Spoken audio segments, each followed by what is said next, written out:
My father stood up in front of 30 relatives and grounded me as if I were still a rebellious teenager, all because I dared to ask what my grandmother had left me in her will. The entire room burst into laughter. Heat rushed to my face so fiercely I could feel my heartbeat in my teeth. I held his gaze and answered with a single word. "All right." The next morning he knocked on my bedroom door with a smug smile. "Finally learned your place," he said. Then he opened the door and stopped. The room was empty, no clothes, no suitcase, no sign of me. Before he could even reach for his phone to call, the doorbell rang.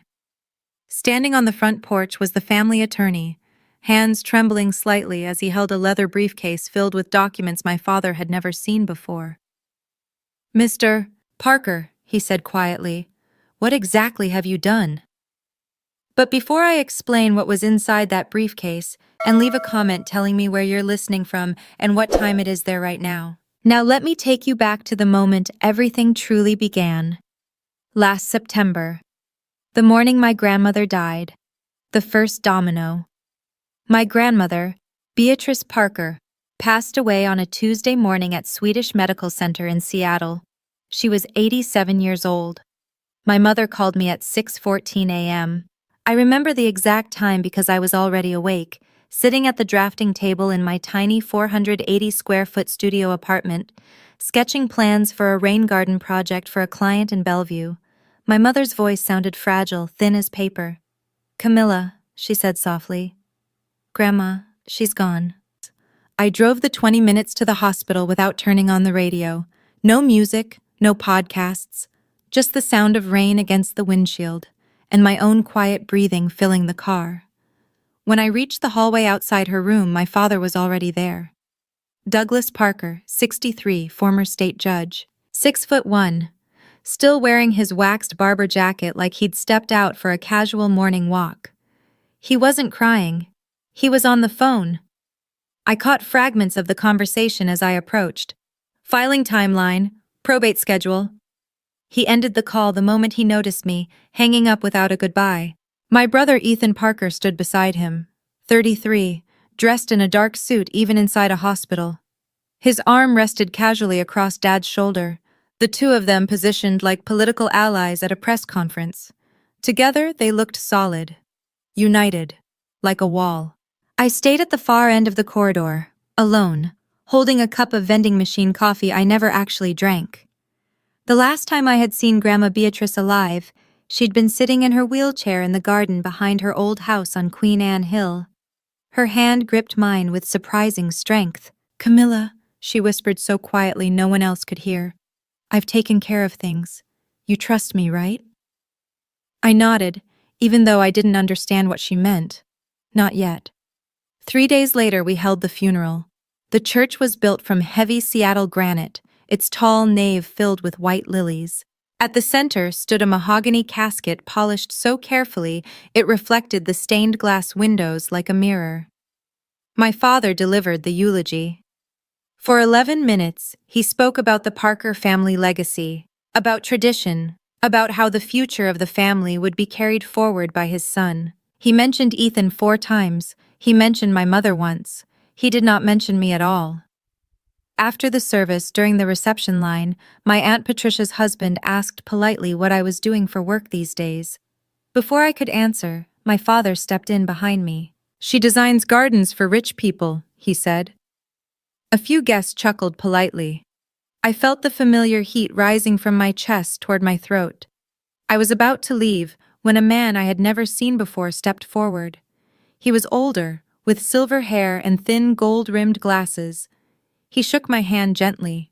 "Your grandmother was very proud of you," he said in a low voice. "I'll be in touch." And then he was gone, disappearing into the crowd of black coats before I could even ask his name. At the time, I had no idea who he was. I would later learn his name was Jonathan Reeves, and that he held the key to everything. That evening, 15 members of the family gathered for dinner at the Parker house on Queen Anne Hill, a white colonial-style home behind a wrought iron gate and shaded by oak trees that had stood there for nearly a century. My grandmother had built that house with money from her own family long before she ever married my grandfather. I had always loved that house. The detailed crown molding, the deep windowsills, the quiet garden in the back where Grandma grew pale pink peonies, the color of ballet slippers. Inside, the long oak dining table was already set with the family's sterling silver flatware, a set that had been in the Parker family for 3 generations. Candles flickered in polished holders. A bottle of Willamette Valley Pinot Noir rested open on the sideboard, breathing slowly. Everything about the room had been arranged to project the same image my father loved most: old money, stability, and flawless family legacy. Naturally, my father took the seat at the head of the table. He lifted his glass and surveyed the room. "Your grandmother left everything for me to manage," he announced calmly. "I'll make sure the family assets are distributed to the appropriate people, based on capability." Then his eyes landed on me. "That means you don't need to concern yourself with any of it, Camilla. These kinds of matters aren't really your area." My brother Ethan nodded approvingly, like a clerk affirming a judge's ruling. His wife Natalie lightly adjusted the strand of pearls around her neck. For a moment, no one spoke. I set my fork down. "Dad, Grandma told me—" "Your grandmother was confused at the end," he interrupted sharply. "Whatever she told you, forget it." Across the table, my mother Margaret stared silently at her plate. She didn't raise her eyes. She never did. After dinner, I quietly excused myself and went upstairs to the bedroom I had grown up in. The old Frank Lloyd Wright poster I'd taped to the wall when I was 16 was still there, its corners curling slightly with age. I sat on the edge of the bed and opened the nightstand drawer out of habit. That was when I saw it. An envelope that hadn't been there before. Cream-colored paper with a faint watermark. My name written across the front in blue ink. I would have recognized that handwriting anywhere. Grandma's. My fingers trembled as I picked it up. I sat cross-legged on the narrow twin bed where I had slept from age 5 until 18. The ceiling fan above me wobbled in the same uneven rhythm it always had, and the room still carried the scent of old wallpaper and cedar closets. Inside the envelope were 2 things. The first was a letter, 2 pages, written front and back in Beatrice Parker's unmistakable handwriting. The pen strokes pressed deeply enough into the paper to leave grooves, as if she wanted every word to exist physically, permanently. The second was a photocopy. Incomplete, maybe 6 pages from what looked like a much longer document. Across the top was a heading: Irrevocable Trust Agreement. Beatrice M. Parker, Settler. Halfway down the first page, highlighted in yellow, was 1 line: Beneficiary, Camilla Parker. I began reading the letter as tears slid down my face. "Camilla, if you're reading this, then I'm gone, and your father is already doing what I knew he would do. I'm sorry I couldn't stop him while I was alive. I tried in the only way I could, but men like your father don't listen to women. They only listen to documents. The original trust is with my attorney, Jonathan Reeves. His office is on Pine Street in Seattle. The copy I left you is incomplete. It isn't enough to prove anything by itself, but it's enough for you to know I'm telling the truth. Don't show it to anyone. Not your father. Not Ethan. Not even your mother. I love Margaret, but she will tell Douglas. Wait until the right moment. Jonathan will know what to do. You've always been my architect, Camilla, the one who builds things. Don't let them tear you down. All my love, Grandma." When I finished reading, I folded the letter carefully and pressed it against my chest. The photocopy wasn't enough to prove anything. I didn't have a lawyer. I didn't even know who Jonathan Reeves really was beyond the name in the letter. And my grandmother had been buried less than 48 hours earlier. Yet for the first time in years, I didn't feel small. I felt something else. I felt like someone believed in me. Someone always had. And she had written it down. The next morning I drove back to Seattle without telling anyone I was leaving. No one stopped me. No one called. My studio apartment looked exactly the way I had left it. Plants crowded every windowsill. Sheets of tracing paper covered the drafting table. A mug of tea from 2 days earlier still sat cold beside the sink. I loved that tiny apartment. It was small enough that I could almost touch both walls if I stretched my arms wide. But it was mine. The one place in the world where no one told me I wasn't enough.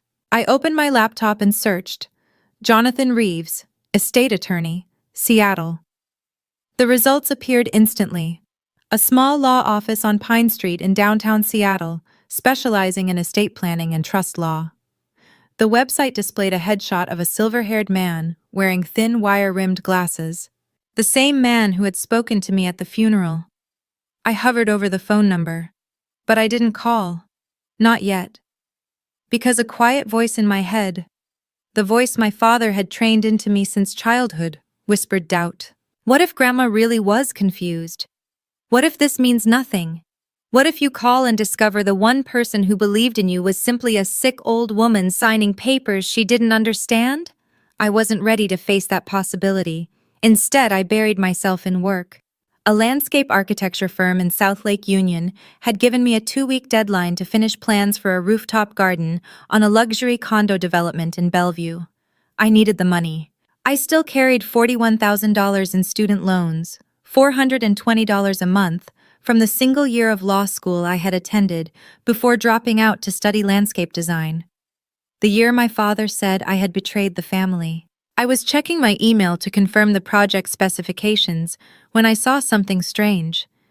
Buried between a newsletter and a shipping notification was an email from Ethan, not sent to me, forwarded to me, by accident. The subject line read, "Trust Amendment, Draft Petition." My stomach dropped the moment I saw it. I opened the message and skimmed the first few lines, but before I could read further, my phone buzzed with a reminder about the project deadline. I had to close the laptop and rush to the office. Still, I had already seen enough to understand one thing. Whatever my father was planning had already begun. 3 weeks passed. I buried myself in work. The rooftop garden project consumed 16-hour days, and I let it.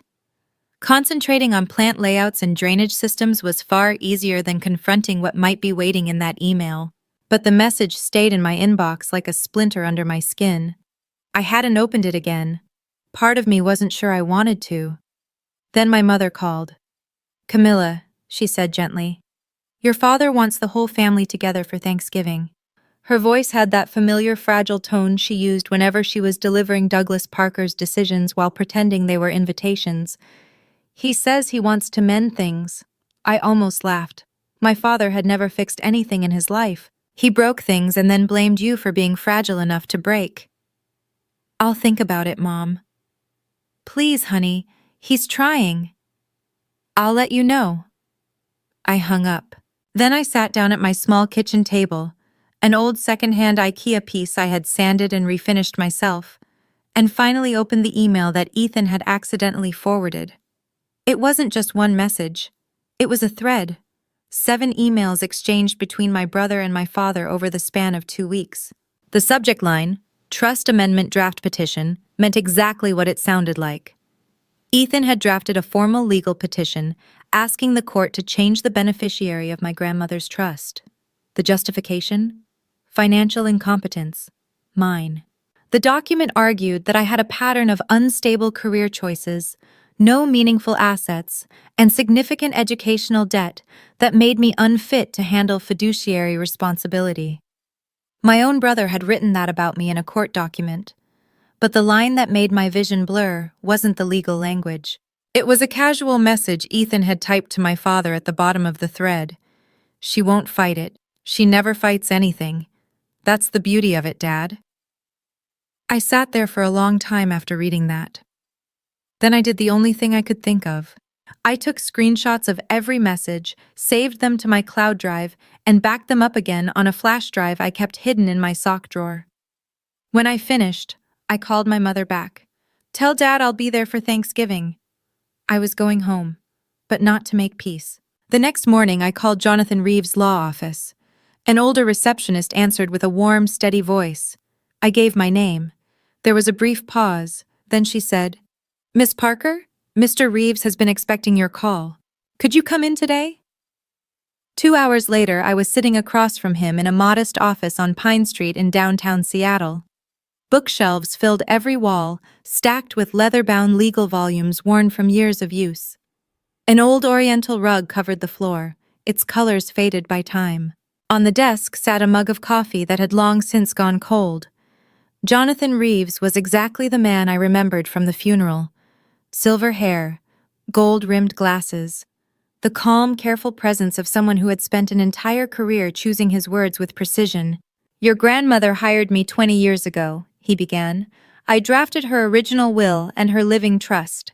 8 years ago, after a conversation that concerned her greatly, she asked me to create a separate, irrevocable trust with you as the sole beneficiary." He opened a leather portfolio and slid a document toward me.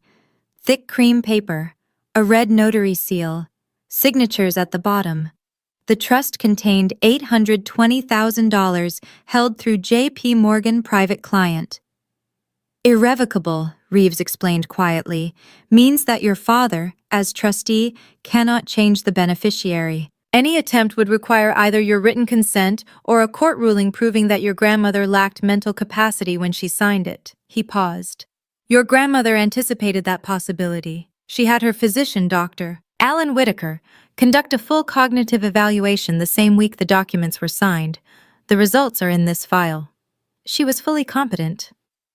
I exhaled slowly. It was the first full breath I had taken in weeks. "There's more," Reeves continued. "3 weeks ago, your father filed a petition requesting that the beneficiary be changed to Ethan. He told the court he was unable to locate you to obtain consent." Reeves's jaw tightened slightly. "You and I both know that isn't true." I handed him the email thread. He read it silently. When he finished, he looked up. "This is clear evidence of a deliberate breach of fiduciary duty. If you want to challenge this, you have everything you need." "I want to fight it," I said. He nodded once. Then, almost as if mentioning an afterthought, he added, "There's one more detail. Your grandmother also left you the cottage on San Juan Island. It's part of the trust. I don't believe your father ever noticed it. He never read the full document." I stared at him. The cottage, the small cedar house in Friday Harbor where Grandma used to take me every summer. We would sit on the porch together and watch the sunset turn the water gold while the tide slowly pulled back. Once she told me it was her favorite place in the world, and she had left it to me. Reeves studied me carefully over the rim of his glasses. "Your grandmother knew exactly what might happen after she passed. She spent the last 8 years making sure you would be protected." He closed the portfolio. "So the real question is this. When do you want to use these documents?" "Thanksgiving," I said. "He invited the whole family, 30 people. Reeves considered that for a moment. Then he gave a slow nod. "The Wednesday before Thanksgiving, I packed a small overnight bag. One change of clothes, my camel-colored wool coat, the nicest thing I owned, bought secondhand from a consignment shop, a toothbrush, and a thick manila folder filled with notarized copies of the documents. The originals stayed with Reeves. We had agreed on that. He would keep them locked in his office safe. I would carry only the copies. The originals were for court. The copies were for the family." I drove north through the gray autumn hills of Washington. The leaves had turned deep amber and rust along the highway, and the sky held that familiar Pacific Northwest color that couldn't decide whether it meant rain or surrender. Soon the Queen Anne Hill house appeared through the trees, just as it always had. White colonial facade, wrought iron gate, the massive oak tree standing guard at the edge of the yard. From the outside, it looked like a postcard. This is what a good family looks like. That was always the point. My mother opened the door when I arrived. She hugged me a little too tightly, the way she always did when she wanted to say something but couldn't. "Your father's in the study," she murmured. "He's in a mood." I carried my bag upstairs to my old bedroom. The Frank Lloyd Wright poster, the narrow twin bed, the nightstand drawer where the envelope had been. I had taken it with me the last time. From downstairs I could hear Ethan's voice, Natalie's bright practiced laugh, the soft clink of wine glasses. I knelt beside the bed and slid the manila folder under the mattress. Then I walked to the window. The garden outside had gone gray with neglect. Grandma's peony beds were overgrown and tangled, untouched since she had become too weak to tend them herself. The sight tightened something in my throat. I pressed my palm against the cold glass. "I'm here, Grandma," I whispered. Downstairs, the Cabernet had already been opened. The granite fireplace crackled warmly in the living room when I came downstairs. My father remained seated in his leather chair and didn't bother to stand when I entered. He glanced up at me and said flatly, "Oh, you came." Ethan sat stretched across the sofa beside Natalie, slowly swirling wine in his glass. His eyes moved briefly to my coat, the second-hand wool slightly worn at the elbows. "Still driving that old car, Camilla?" he said with a smirk. I smiled politely, sat down, and said nothing. The next day, 30 relatives would fill that house. My father had organized the largest Thanksgiving gathering the Parker family had ever held, far bigger than any year before. At the time, I didn't know why, but I had a quiet suspicion. Douglas Parker never did anything without an audience. Thanksgiving morning, the house filled the way a theater fills before a performance. By 10 o'clock, cars were already lining the street. Patricia and Stephen Whitmore arrived first, followed by cousins from Spokane and Portland, and great-aunt Judith, who had flown in from Arizona. By noon, there were 32 people inside the house, and the noise had become a living thing.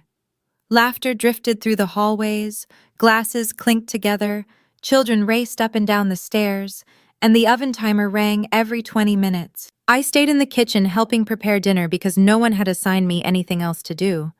My mother and Natalie sat at the breakfast nook sipping tea while I chopped celery for the stuffing. That division of labor felt familiar. Nothing about this family arrangement had changed since I was 12 years old. At 4 o'clock, we finally sat down to eat. The long oak table in the dining room seated 18 people. Everyone else crowded around a folding table set up in the adjoining living room. That was where I ended up. At the folding table, between my 9-year-old second cousin and an empty chair. At the main table, my father stood beneath the crystal chandelier, the white linen tablecloth spread neatly in front of him like a surrender flag. The family's silverware gleamed in the candlelight.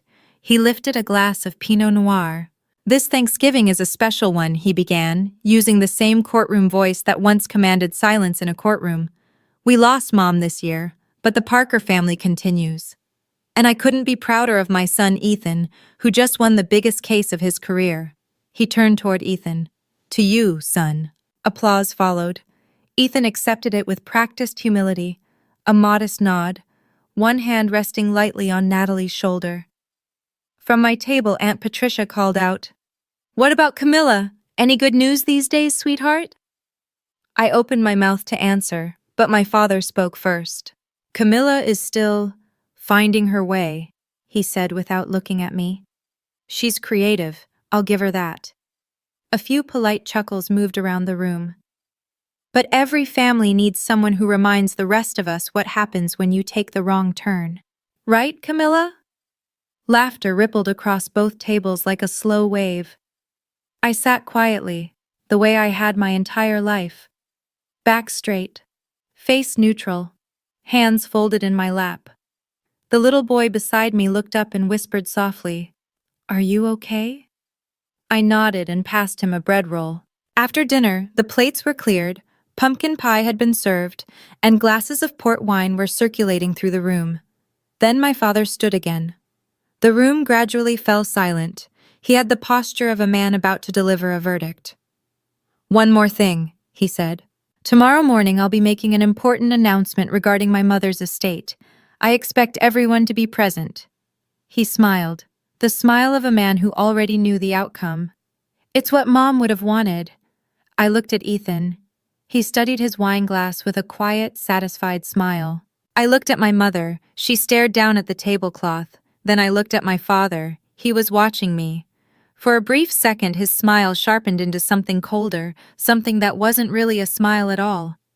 Tomorrow morning, he was planning to read his version of the will, in front of everyone. I stood and quietly excused myself to do the dishes. The kitchen was silent except for the running water and my own breathing. I stood at the sink scrubbing a roasting pan, soap bubbles up to my elbows, still wearing the sweater I had driven down from Seattle in. In the next room, 32 people were laughing and drinking port. Not one of them had offered to help clear the table. Footsteps sounded behind me. Ethan leaned against the doorway, arms folded, a wine glass dangling loosely between two fingers. You know, he said casually, you should really thank Dad for letting you sit at the table at all, even if it was the kids' table. He laughed quietly at his own joke. I didn't turn around. I kept scrubbing the pan. But something inside me shifted. A wire that had been pulled tight for 29 years finally vibrated. Ethan, I said calmly, my voice steady, do you know what Grandma left me? The air behind me changed. I heard the faint clink of his wineglass touching the counter. When I glanced over my shoulder, his face had gone completely still. He said nothing. He simply turned and walked out of the kitchen. 10 minutes later, my father's voice thundered through the house. Camilla, get in here, now! I dried my hands on a dish towel and walked into the living room. 32 faces turned toward me. The chandelier overhead scattered small rainbows across the ceiling. My father stood in the center of the room, wineglass in one hand, the other pointing directly at me like I was standing trial. What did you say to your brother? His voice carried the same judicial authority it always had. You threatened him with the will? You think you can manipulate this family? I started to respond. He didn't let me. You are grounded, he declared, until you apologize to your brother. Go to your room. The room erupted.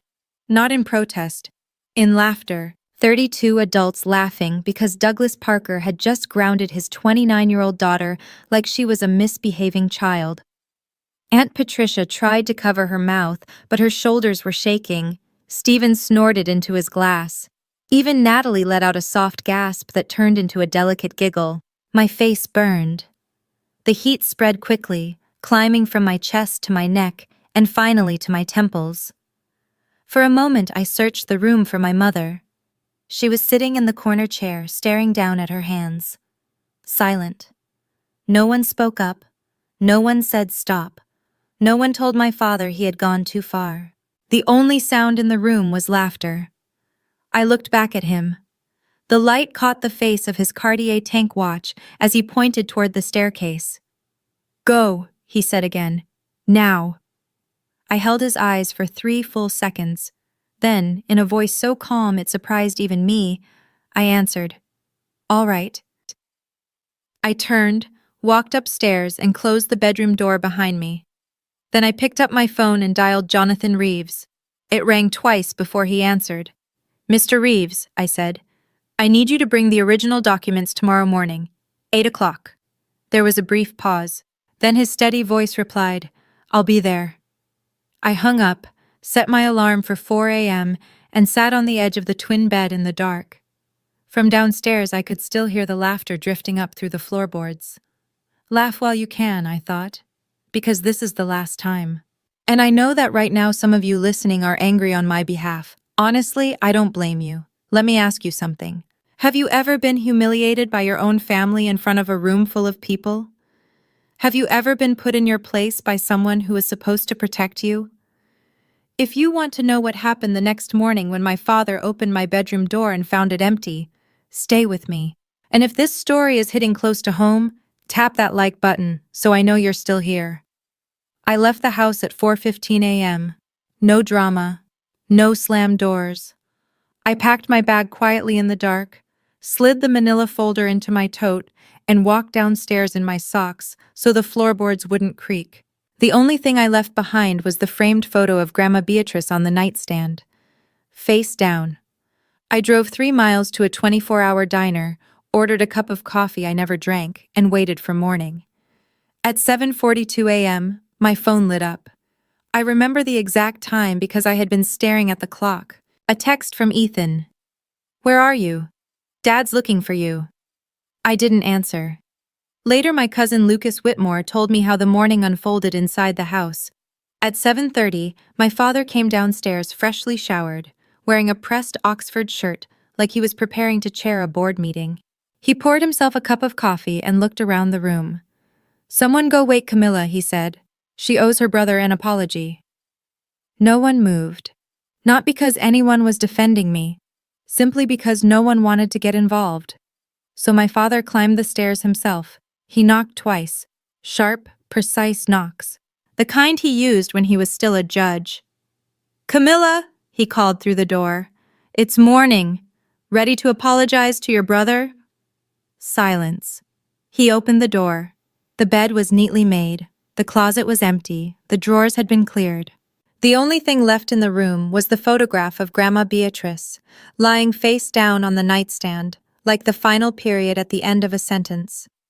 Lucas told me later that my father stood there in the doorway for a full 10 seconds. First confusion crossed his face, then something darker. He went downstairs slowly.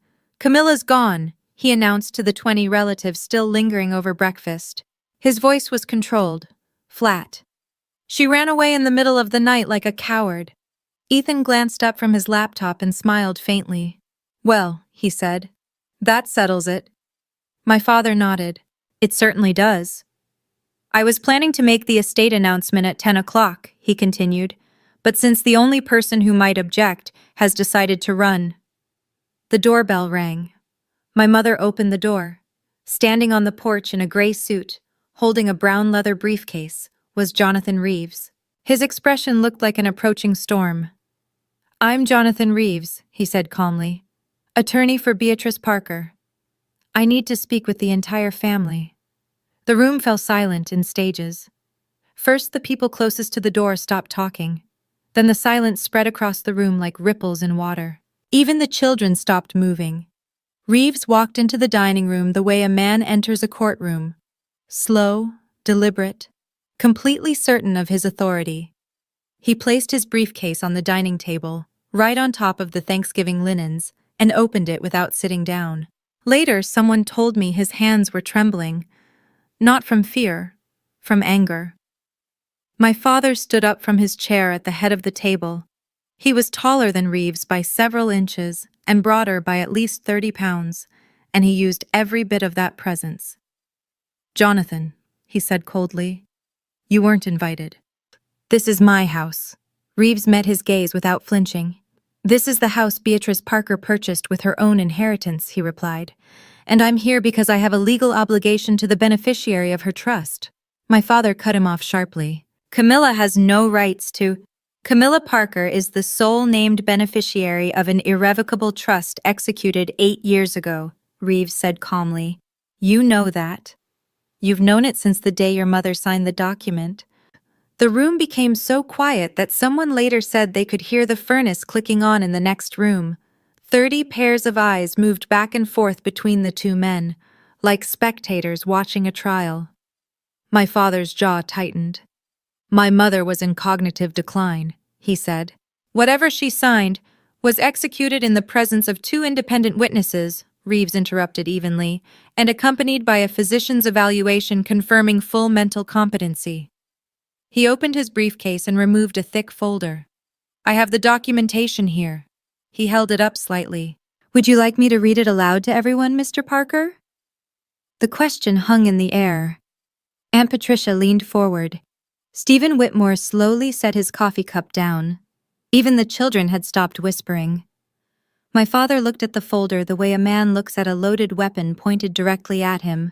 Then he straightened his shoulders and said quietly, "Get out of my house." Reeves didn't move. "What have you done, Mr. Parker?" I've replayed that moment in my mind 100 times, because that was when the mask finally cracked. Not gradually, not gracefully. It split open all at once. My father stepped forward. "I said get out," he snapped. "You're trespassing. I'll call the police." "You're welcome to," Reeves replied calmly. "And when they arrive, I'll show them the petition you filed with the court 3 weeks ago. The one where you claimed you couldn't locate the beneficiary of your mother's trust." He paused. "The beneficiary whose phone number you have. Whose address you have. The beneficiary who was sleeping in this house last night."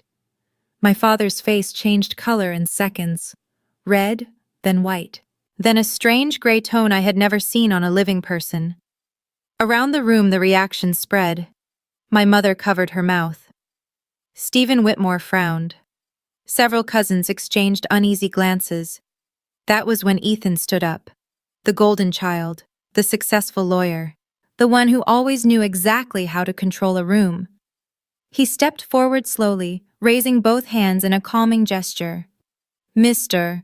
Reeves," he said smoothly, "I appreciate your concern, but any documents you're referencing can be contested through the appropriate legal channels.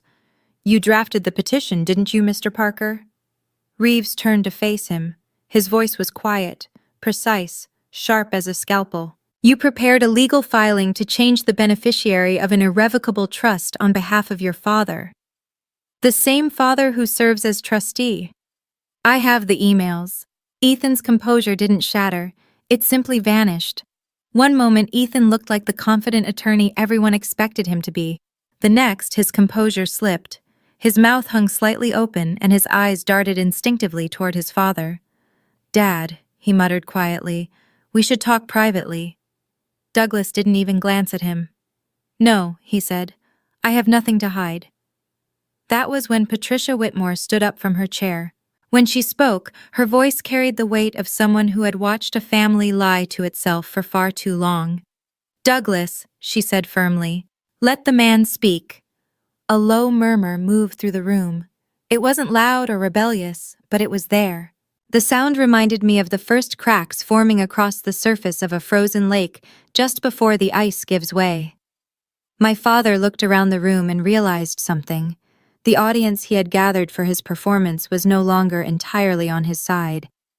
"This is ridiculous," he said, but the authority had drained from his voice.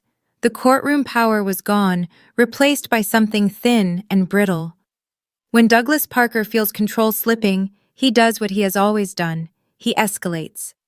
"Everyone listen to me," he said, raising both hands as if restoring order in a courtroom.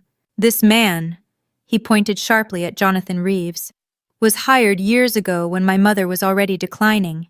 He's been filling Camilla's head with fantasies. This is a family matter," he continued, "and I will not allow an outsider to interfere." Reeves's reply cut through the room like a blade. "I served your mother for 20 years, he said evenly. "I am not an outsider. And I'm here because you violated the terms of a legal instrument you swore to uphold as trustee." "Out!" my father snapped. The word cracked in his throat. He pointed toward the front door. "Get out of this house right now, or I swear I'll have you arrested for trespassing." Reeves studied him quietly for several seconds. Then he closed his briefcase with a deliberate click, tucked it under his arm, and gave a small nod. It wasn't surrender. It looked more like a chess player acknowledging the next few moves of the game. "I'll leave," he said calmly, "but I'll return at 2 o'clock this afternoon for the formal reading of Beatrice Parker's estate. The one you scheduled yourself, Mr. Parker." He paused at the doorway. "And I won't be coming alone." The front door closed softly behind him. My father turned back toward the room. 30 faces looked at him, some confused, some uncomfortable. A few openly skeptical, Patricia, Lucas, and several of the cousins. He smoothed the front of his shirt, adjusted his watch, and slowly rebuilt his composure the way someone straightens a crooked painting after an earthquake. "I'm sorry you all had to witness that," he said. "Camilla hired some bargain basement lawyer to cause trouble. That's what she does. She runs away from responsibility and then creates chaos from a distance." He shook his head with practiced disappointment. "This afternoon I'll read my mother's will properly. Once that's done, everything will be clear. I promise." Ethan, who had been standing frozen near the sofa, sat back down and opened his laptop. His fingers moved quickly across the keyboard, deleting something. Later I would realize what it was. Emails. Gradually the room relaxed. People returned to their coffee cups, their conversations, their children. The crisis had been postponed. Douglas Parker still appeared to be in control, or at least that was what he believed. 2 o'clock was 5 hours away. On the mantel above the fireplace sat a Waterford crystal anniversary clock that had belonged to my grandmother. It counted every second. Meanwhile, I was parked outside a Stumptown coffee shop on Division Street, watching rain crawl down the windshield of my car. A 2014 Honda Civic, 147,000 miles. There was a small dent in the rear bumper from a parking garage incident back in college. It wasn't the kind of car that made anyone look twice. And that morning, being invisible was exactly what I needed. My laptop rested open on the passenger seat. At 8:17 a.m., I had sent a formal email to the JP Morgan Private Client Trust Division requesting written confirmation of my status as the beneficiary of Beatrice Parker's irrevocable trust. At 9:41, the response arrived. The message came from a trust officer named Rachel Simmons. Dear Ms. Parker, this email confirms that you are the sole named beneficiary of the Beatrice M. Parker Irrevocable Trust account. The trust corpus of $820,000 remains intact and has not been distributed. We also confirm that a petition to amend the beneficiary designation was filed on October 14th by the current trustee, Douglas Parker. This petition has not been approved by the court. No disbursements can occur without your written authorization. I read the email 3 times. Then I saved it, backed it up, and printed a copy at the FedEx office 2 blocks away. At 11:15, Jonathan Reeves called. He threw me out, he said. His tone carried the faintest trace of dry amusement. Threatened to call the police. I know, I replied.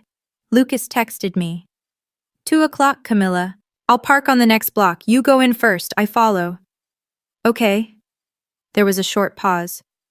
Are you sure about this? He asked. Once this happens, there's no undoing it.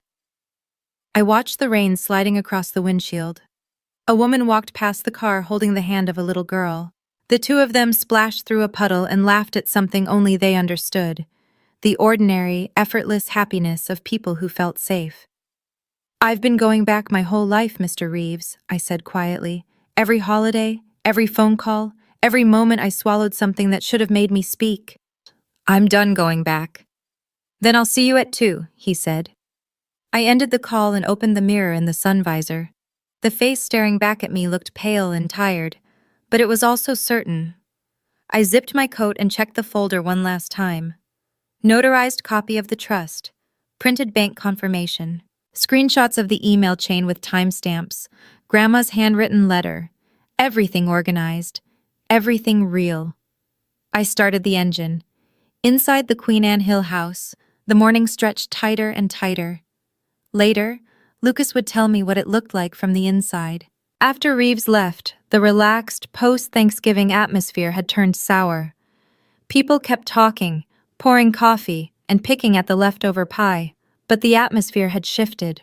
Beneath the normal chatter, there was a quiet tension, the kind that fills a room where everyone discusses the weather while secretly bracing for an earthquake. In the hallway near the guest bathroom, Patricia Whitmore pulled my mother aside. Margaret, she asked quietly, is Douglas absolutely certain everything is in order? That lawyer this morning didn't look like a man who was bluffing. My mother's eyes were red. I don't know, Patricia, she admitted softly.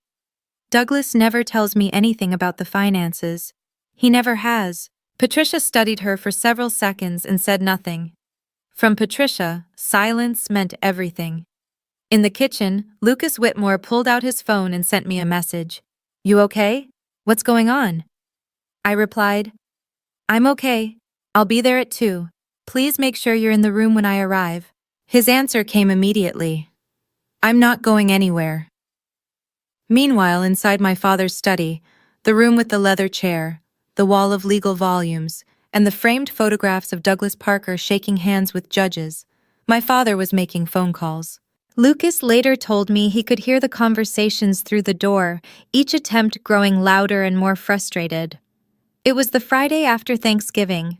Most law offices in Seattle were closed.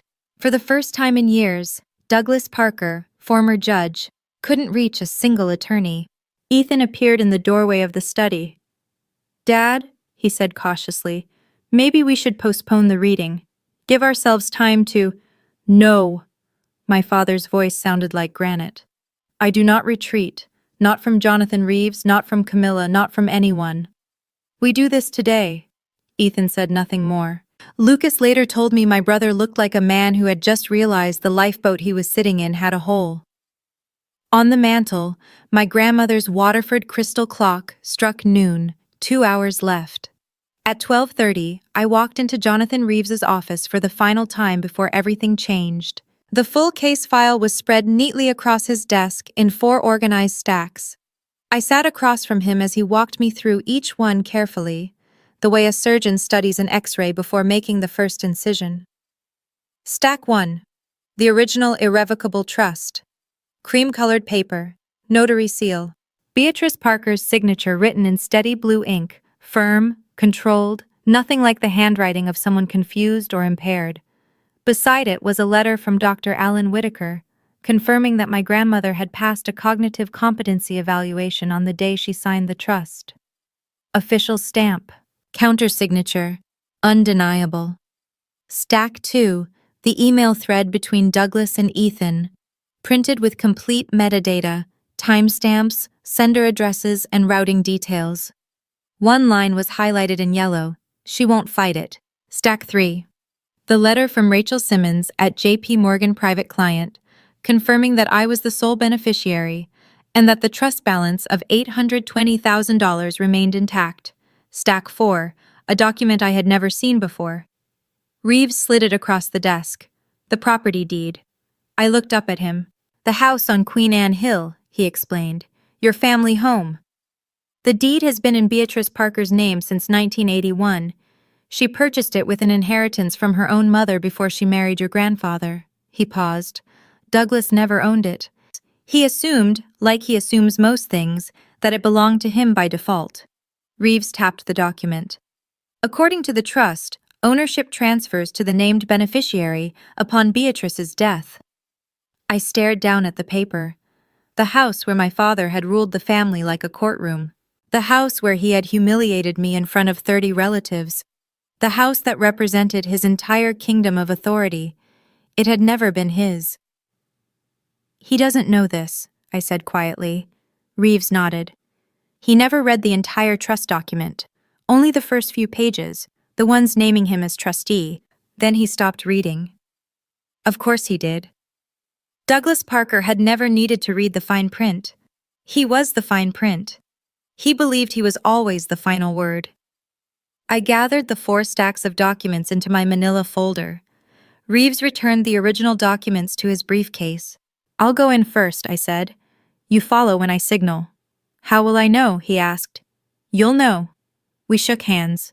His grip was firm, and behind the thin gold frames of his glasses, I saw something I hadn't seen from any adult in my family since my grandmother died. Trust. At 1:45, I drove down Queen Anne Hill for the second time in 24 hours. The rain had stopped. A thin November sun pushed through the clouds, turning the wet pavement into a mirror. The oak trees along the street had almost lost their leaves, their branches etched black against the pale sky like cracks in porcelain. I drove slowly. Not because I was hesitating, because I was remembering. This was the street where Grandma Beatrice had taught me to ride a bicycle. The sidewalk where she walked me to school the year my parents were too busy to bother. The front yard where she knelt beside me in the dirt and showed me how to transplant a seedling. The secret, she had said, guiding my small hands into the soil, is to move the whole root ball. You never leave part of the roots behind. My phone buzzed. Margaret. I pulled the car to the curb and answered. Camilla, where are you? My mother asked. Her voice sounded strained and pleading. Your father is furious. Just come home and apologize and this can all be over. Mom, I said gently, I'm coming home. But I'm not apologizing. There was a long silence. Then she asked quietly, What are you going to do? The right thing. I ended the call. I parked on the street behind the house, right beside Jonathan Reeves's silver sedan. He sat inside the car with his briefcase on his lap, reading glasses perched low on his nose. When he saw me step out of my car, he gave a small nod through the windshield. I closed the door and adjusted my camel-colored coat. My canvas tote hung over my shoulder, the manila folder safely inside. My hands were steady. The gate stood open. The front door was unlocked. From inside the house I could hear voices, the low murmur of 30 relatives gathered together, waiting for Douglas Parker to explain how the world was supposed to work. I climbed the porch steps my grandmother had once built, and pushed the door open. I slipped quietly through the kitchen door and stopped in the hallway, just out of sight of the living room. Through the wide archway I could see the stage my father had arranged. The furniture had been moved. Chairs pulled from the dining room, the den, even the porch. They were lined up facing the fireplace like pews in a church. 30 relatives sat there, waiting. My father stood at the front of the room in his pressed Oxford shirt, reading glasses balanced on his nose, tortoiseshell frames, the same style he used to wear on the bench. In his hand he held a single sheet of paper. He held it exactly the way judges hold verdicts, high enough for everyone to see, low enough that no one could read it. "Thank you all for being here," he began. "As you know, my mother's passing left certain matters that needed to be settled. I have carefully reviewed her wishes, with input from Ethan, and I want to share the distribution plan she intended." He paused. The room was silent. "The family trust will remain consolidated under my management," he continued.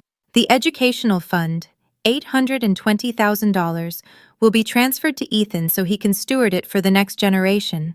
He glanced up, measuring the reaction of his audience. Then he smiled faintly. As for Camilla, the smile softened, almost charitable. "My mother wanted to leave her a gesture of goodwill. $5,000. A few sympathetic nods appeared around the room. Natalie rested her hand gently on Ethan's arm. Ethan lowered his eyes in a carefully practiced performance of humility. "Are there any questions?" my father asked. From the hallway, I took a slow breath.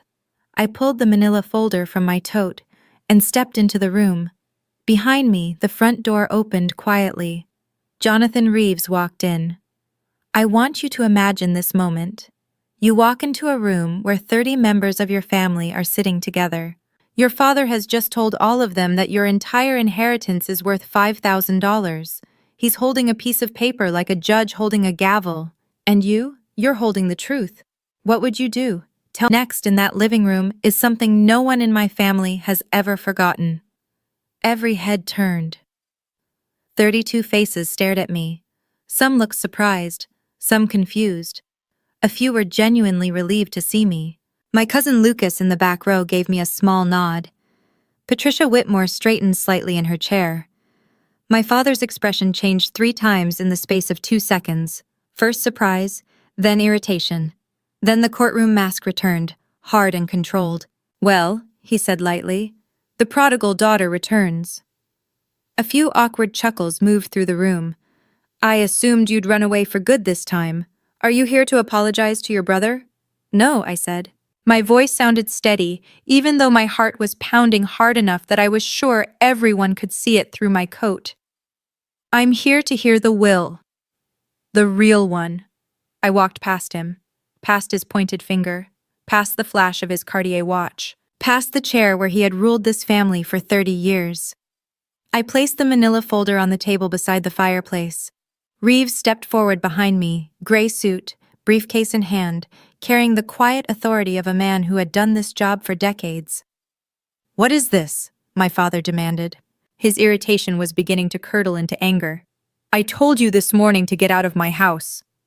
I didn't answer him. Instead, I turned to face the room, the people. "I'm sorry to interrupt," I said calmly, "but what my father just read isn't my grandmother's will. It isn't her trust document. It's a distribution plan he wrote himself." I rested my hand on the folder. "This is the original irrevocable trust Beatrice Parker executed 8 years ago. It was filed with her attorney, Mr. Reeves, and verified by J.P. Morgan Private Client, the institution managing the trust." I opened the folder. My grandmother named exactly one beneficiary. Me. Silence fell over the room. Not the polite quiet of a family gathering. A deeper silence. The kind that settles when everyone realizes they are witnessing something that cannot be undone. My father's face lost its color instantly. Across the room, Patricia Whitmore spoke clearly. "Let her speak."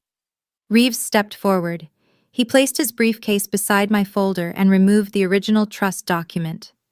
Holding it up, he let the room see the red notary seal stamped across the cream paper, bright as a warning light. "This is the irrevocable trust of Beatrice Margaret Parker," he said. His voice carried easily through the room, firm, calm, and unmistakably authoritative. "Executed on March 14th, 8 years ago." I was present at the signing along with two independent witnesses, retired court clerk Dorothy Haynes and certified public accountant Robert Voss. Both are available to testify if necessary. Then he began to read. The settlor, Beatrice M. Parker, hereby establishes this irrevocable trust for the sole benefit of her granddaughter, Camilla Parker. He paused and looked up at the room. Trust corpus, $820,000, held and managed by J.P. Morgan Private Client. Additionally, the real property located at 4714 Hawthorne Street, Seattle, Washington, purchased in 1981, shall transfer to the beneficiary upon the settler's death.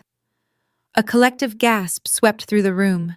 Stephen Whitmore leaned forward so suddenly his chair creaked. Patricia closed her eyes for a moment, then opened them and looked directly at my father. The house, someone whispered from the back.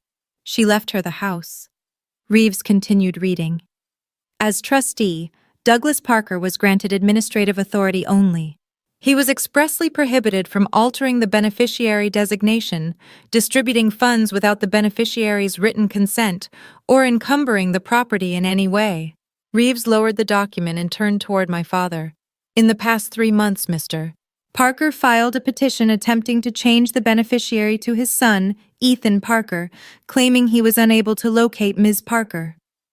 He also failed to notify her of the trust's existence following Beatrice Parker's death, as required by Washington state law.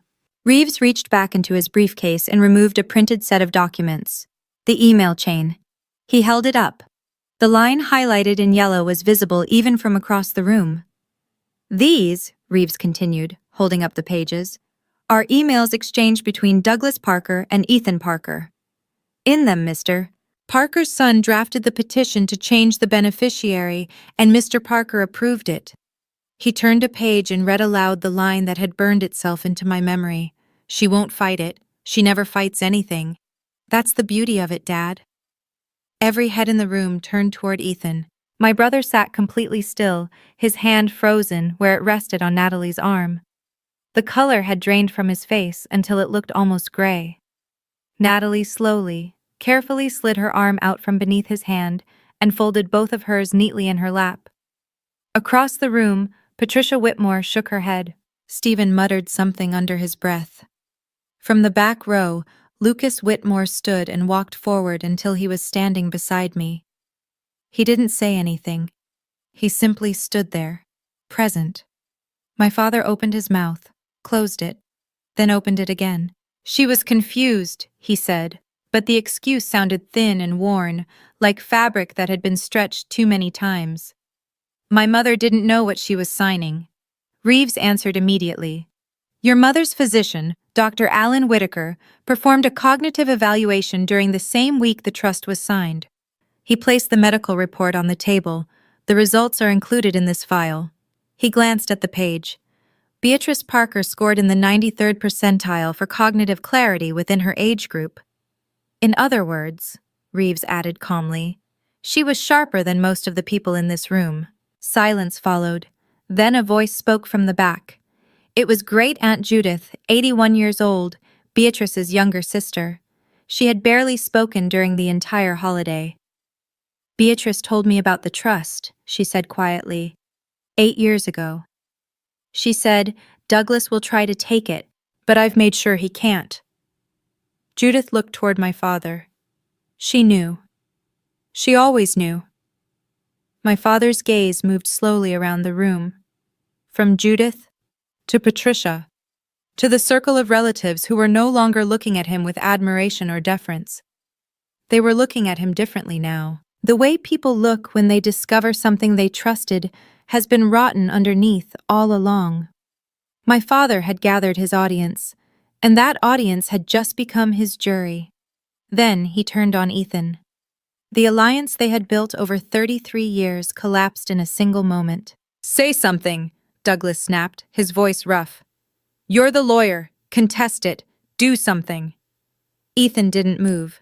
He sat on the sofa with his laptop still resting on his knees and spoke in a voice so quiet only the people in the front row heard him clearly.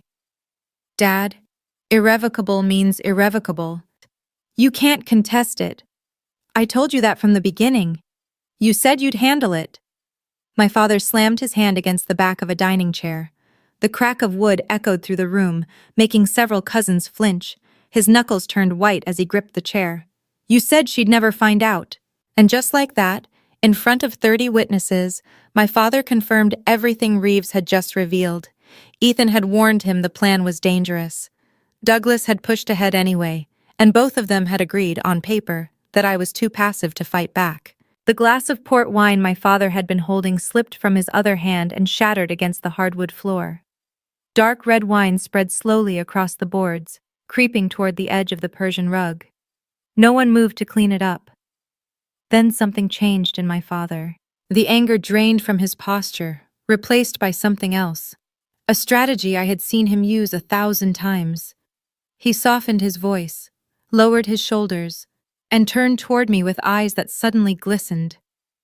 Camilla, sweetheart. The word sweetheart landed in the room like counterfeit money. I was only trying to protect the family assets, he said gently. You're young. You don't have experience managing this kind of money. I did it because I love you.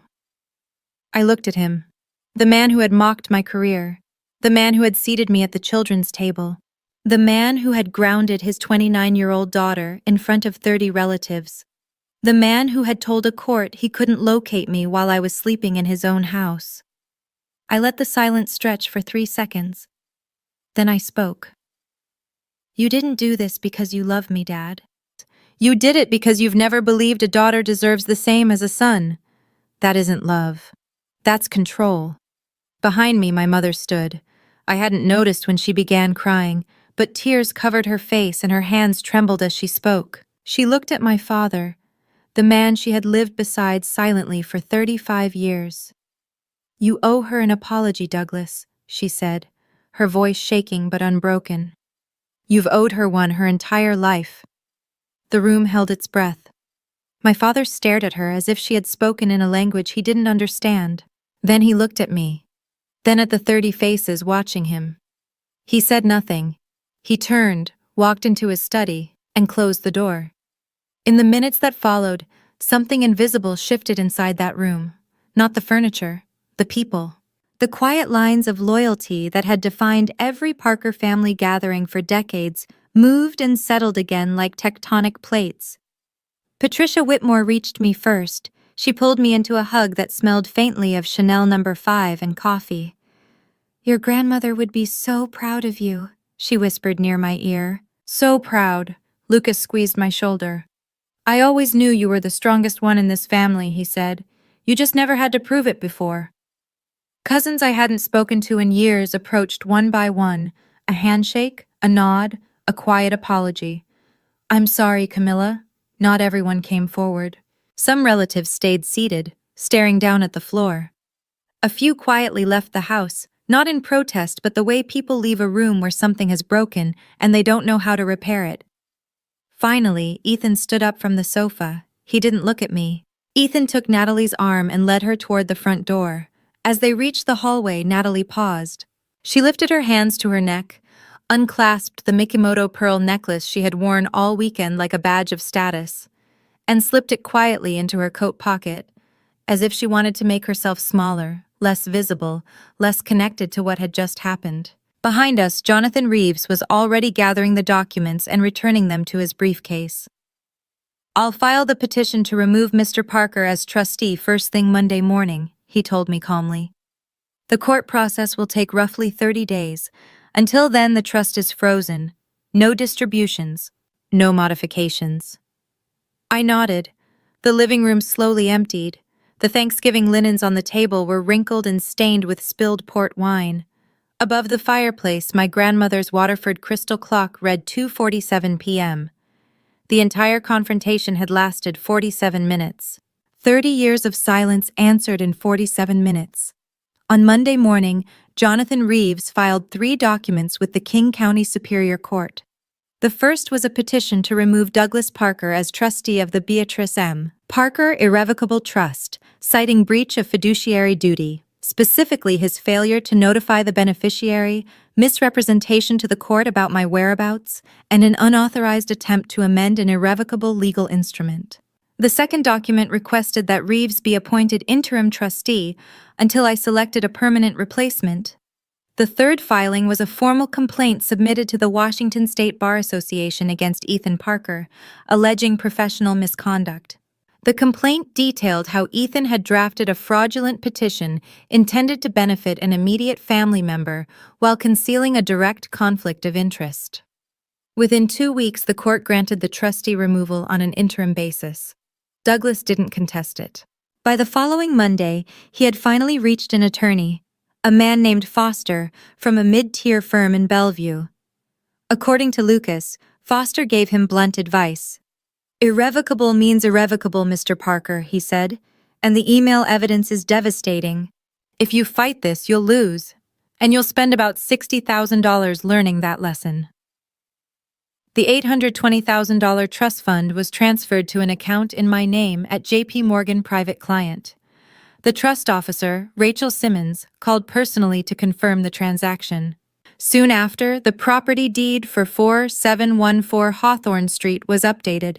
My name replaced Beatrice Parker's as the owner. The colonial house, the wrought iron gate, the long oak dining table, the garden where my grandmother had grown her peonies, all of it was now mine. Meanwhile, Ethan, the golden child, the pride of the family, received formal notice that the state bar had opened an investigation. The process took months, but the outcome was predictable: a 6-month suspension of his law license for ethical violations. Within days of the complaint becoming semi-public, his largest client, a commercial real estate firm, terminated their contract with him. Eventually, he moved quietly into corporate consulting, a job that required no active law license and conveniently avoided courtrooms. My father called me once. 3 days after the court filing, I answered because a part of me still believed that maybe, just maybe, he would finally say the words. He didn't. "You've destroyed this family," he said. "No, Dad," I replied. "You did that." "I just brought the receipts." He hung up. I haven't heard from him since. 2 weeks after the court order, I drove back to Queen Anne Hill with a single brass key on a plain ring. Reeves had handed it to me across his desk that morning. "It's yours," he had said simply. For some reason, those 2 words affected me more than everything else that had happened. I parked along the street. The oak trees were completely bare now, their branches stretching across the pale December sky like black lace. The wrought iron gate creaked open the way it always had. I had heard that sound 10,000 times. The porch steps, cedar boards my grandmother had installed in 2009, still held her old welcome mat, faded green with a pattern of ferns. I slid the key into the lock. The door opened. The first thing that greeted me was the smell. Wood polish, old books, a faint trace of the lavender sachets my grandmother kept in every closet. The house was silent in a way I had never experienced before. My father's presence had always dominated the place. His voice filled every room. His opinions occupied every conversation. Without him, the house felt different. It felt like it was finally breathing. I walked slowly from room to room. The living room where 30 relatives had watched my life change. The dining room where the oak table still carried faint rings from wine glasses. The kitchen where I had scrubbed a roasting pan alone while my family laughed in the next room. Upstairs, I stepped into my old bedroom. The poster, the twin bed, the nightstand with the empty drawer where my grandmother's letter had waited for me. Then I walked into Grandma Beatrice's room. Her reading chair still sat by the window. A stack of novels rested on the side table beside a pair of glasses she would never wear again. Finally, I went outside to the garden. I stood at the back door and looked out at what had once been my grandmother's pride. The peony beds were brown and tangled now, bordered by overgrown boxwood hedges. The stone path she had laid herself was almost hidden beneath fallen leaves. The bird bath stood dry. I knelt down and pressed my palms against the cold earth. Then I closed my eyes. "I'll fix it, Grandma," I whispered. "I'll bring it back." And I knew with the certainty that only grief and love and good dirt under your fingernails can give you that I would.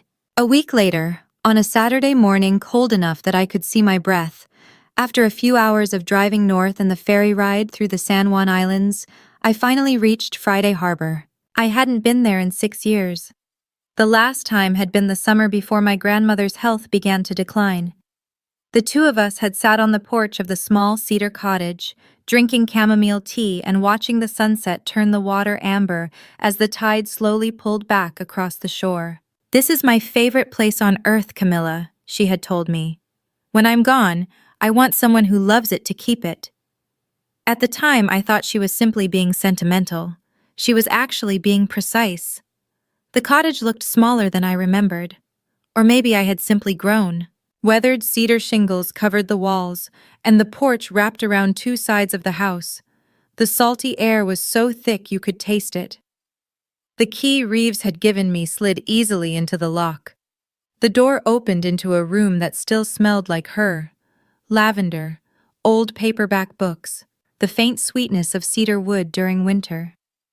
On the kitchen table sat a small wooden box, not hidden, placed there intentionally, as if she had known exactly who would walk through that door and when. I lifted the lid. Inside was a stack of photographs, Grandma and me. From the time I was 5 years old until I was 22. In every picture we were here at the cottage, planting beach grass in the dunes, building a crooked driftwood fort, standing in matching rain boots during a stormy July afternoon, both of us smiling like fools. Beneath the photographs lay a short letter, just a few lines. "Camilla, if you're reading this, it means you were brave enough. I knew you would be. This house is yours. It always was. I was just keeping it warm for you. Start over here if you need to, or come back whenever the world becomes too heavy. Either way, it will always be waiting. I am so proud of you. Always, Grandma." I sat on the porch, her porch, now my porch, and cried.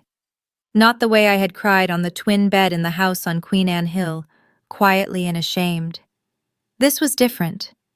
This was the kind of crying that opens something inside you instead of sealing it shut, the kind that leaves you lighter instead of hollow. The ocean stretched out gray and endless in front of me, completely indifferent to everything that had happened in that living room weeks earlier, and strangely, that felt comforting.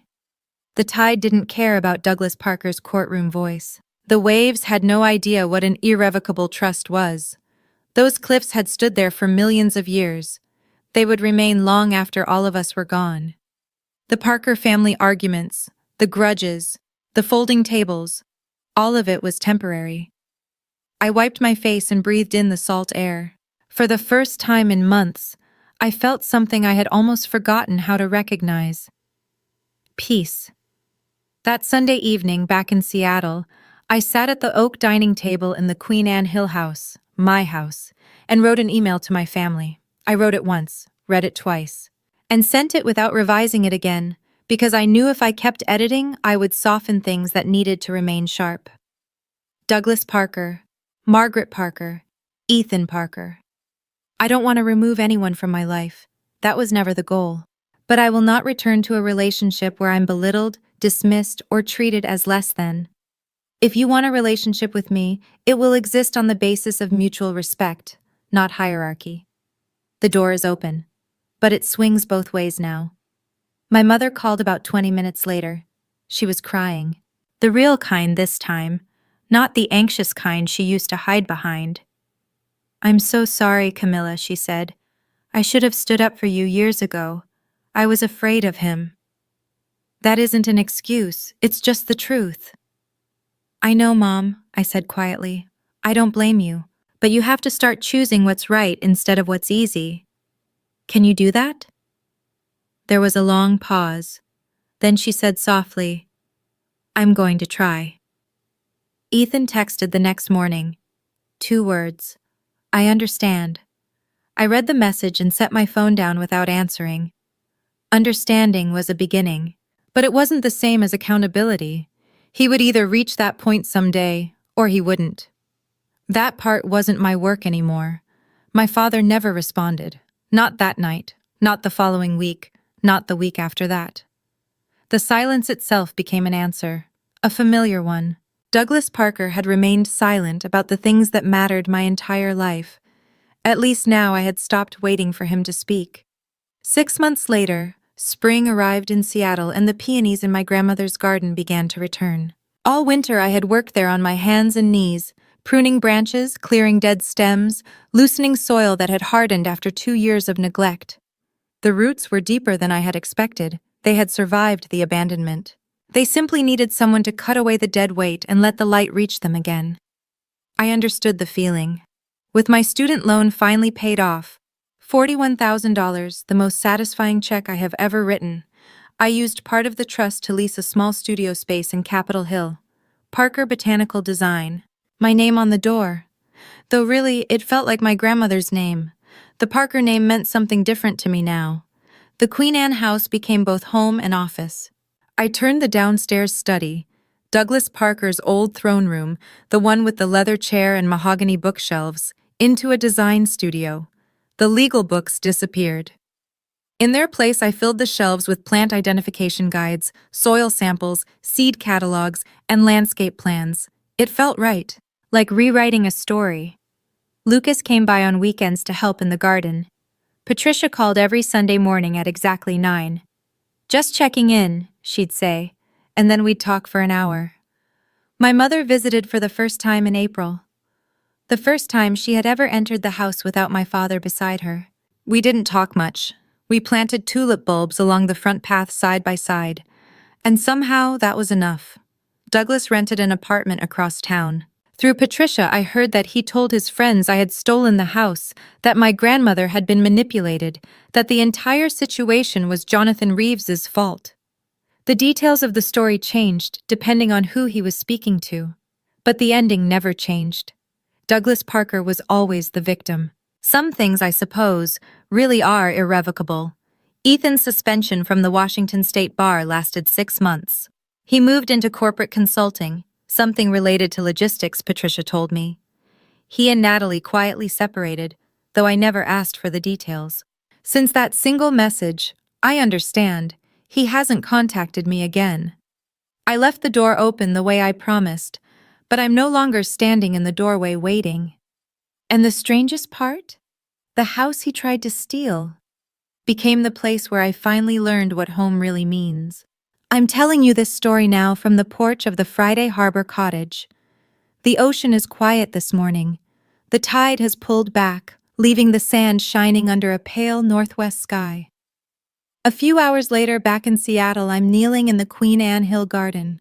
Early morning in the Queen Anne Hill garden. The soil is still damp from last night's rain, and the air smells the way Seattle spring always does. Green, clean, and full of quiet promise. I'm kneeling in the dirt, planting peonies. The same variety my grandmother loved. Sarah Bernhardt, she used to say with a small smile, because the flower was dramatic, bright pink, and somehow managed to last longer than anyone expected.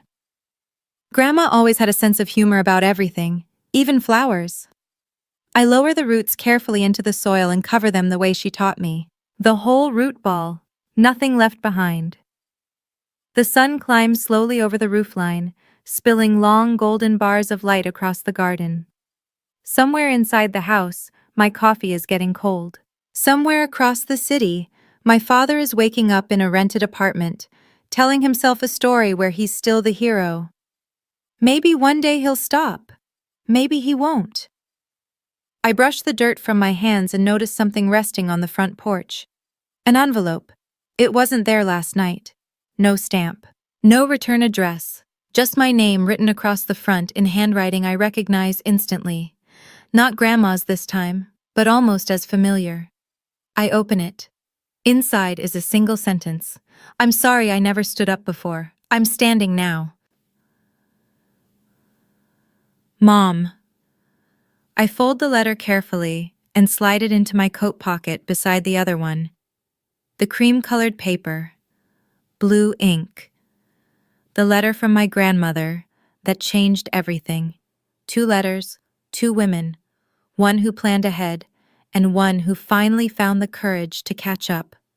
I walk back inside the house my grandmother built, the house my father lost. The house that was always meant for someone who would take care of it. I closed the door behind me, and for the first time in 29 years, it feels like coming home. Standing there in that quiet house, I finally understood something my grandmother had been trying to teach me all along.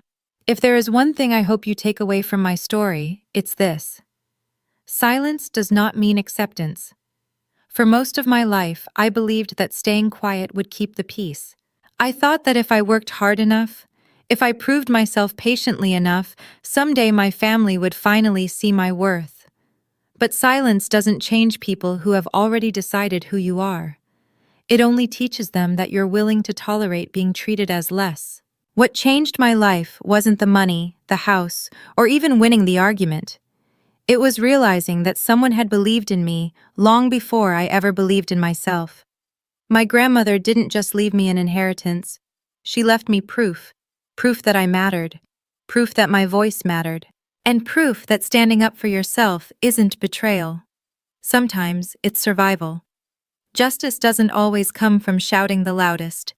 Sometimes it comes from patience, preparation, and the courage to speak when the moment finally arrives.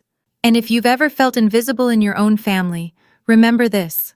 Your worth is not defined by the people who refuse to see it. One day you may discover that the quiet strength you carried all along was exactly what you needed to change your story. And if you stayed with me all the way to the end of this story, thank you. Stories like this aren't really about revenge or inheritance. They're about something quieter than that. They're about the moment someone finally decides they deserve to be seen. If this story meant something to you, if any part of it felt familiar, leave a comment and tell me where you're listening from and what time it is in your part of the world. I read every comment. And there's another story waiting for you in the description below.